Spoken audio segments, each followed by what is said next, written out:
Okey, jom ranking rambut. Ini rambut apa tu? Orang selalunya undercut potong belakang, ini potong depan. Ini rambut apa tu? Kalau Fiz kan, Fiz pakai topi, korang nampak macam Fiz buat rambut apa, mohak lah siap. 8. Sebab boleh pakai topi. Yang ni okey sikit. Ini macam tadi, tapi yang tadi tu asal rambut belakang je panjang, atas tak panjang. Nombor 3 lah, Fiz tak pernah buat rambut macam ni. Ini okey lah, tapi Fiz tak pernah pun potong. Pernah, tapi Fiz tak pernah buat line lah. 4 lah kot. Ini apa, mid fade ni? Ke apa fade? Tapi lawa lah. Nombor 1. Nice. Ini biasa je. Ni Justin Bieber ke? Baby. 贾斯汀比伯。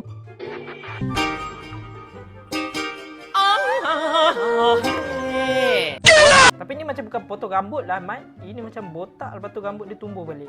6 kot. Tak lawa sangat. 8 tu teruk tu. 8 tu patutnya bawah lagi tu. 9 lah, 9. Ni lawa. Nombor 2. Tapi Fiz tak suka sangat sebab rambut kanan tu je yang dia jatuhkan, yang kiri tu tak jatuh. So macam pelik sikit. So nombor 5 lah.